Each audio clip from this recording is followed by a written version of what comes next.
Ender Porter.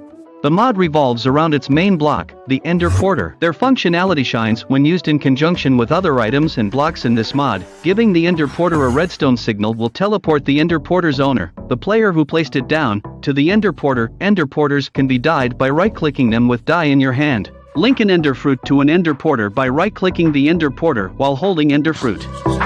Eating this fruit will teleport you to its linked Ender Porter.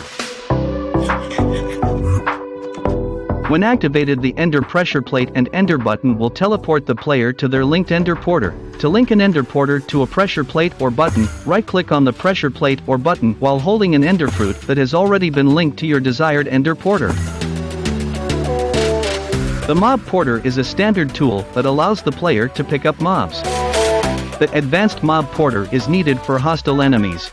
The Loot Constructor is a block that can be used as a simple mob farm. Fill the Loot Constructor by right-clicking it with a full Mob Porter. The Loot Constructor will begin slowly to spawn mob drops. Anvil Restoration.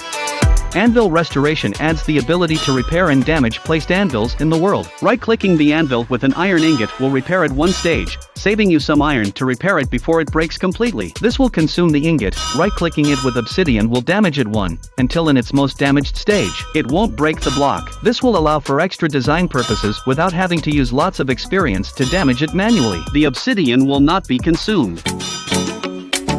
Shield Parry.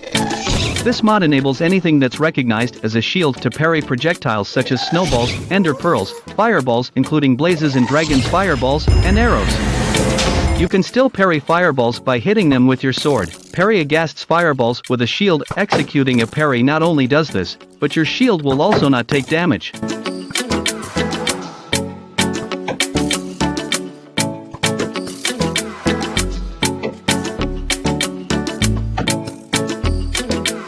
Immersive Structures.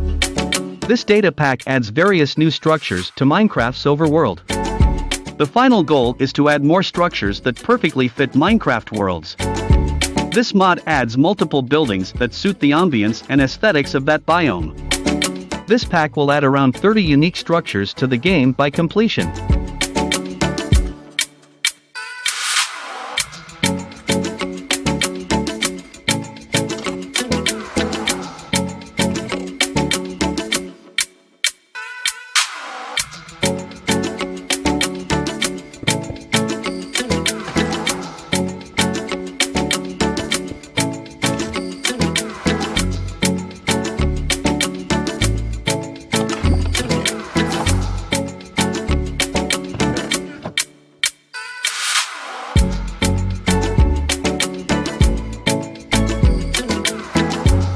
Red Bits. Red Bits adds new redstone components and improves some already existing vanilla mechanics. Primary goal of the mod is to allow for further miniaturization of redstone contraptions, and in turn making them faster.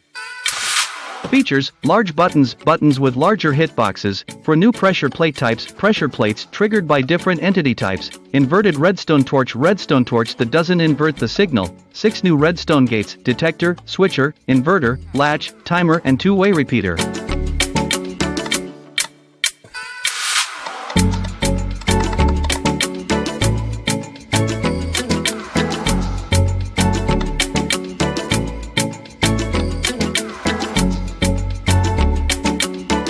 Redstone emitter emits comparator signal, replacement for using cauldrons and composters in circuits. Shaded redstone lamp, non-laggy version of redstone lamp for usage in displays. It doesn't emit light. Color redstone lamps. The lamp's color is determined by signal strength.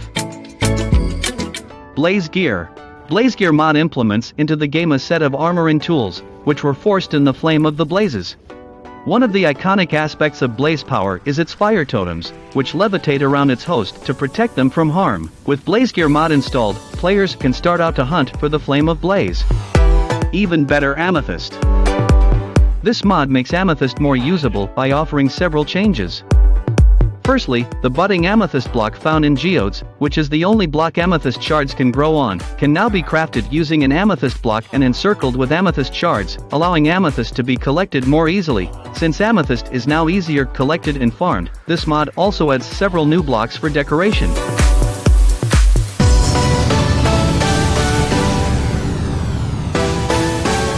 Neat. Neat is a mod that adds unit frames to the top of every entity. That image is a good example of it. Features: fully client-sided, health bars only show up if the mob is not obstructed, health bar color changes depending on the mob's health percent, green to yellow to red, shows the mob's attribute, for Smite or Bane of Arthropods, and their armor, groups up health bars for mob stacks, like Spider of Chicken Jockeys. Works with Minecraft scoreboard teams. Mobs and players in teams will have a colored name, configurable, both in and out of game, a keybind to toggle the health bars, as of -17.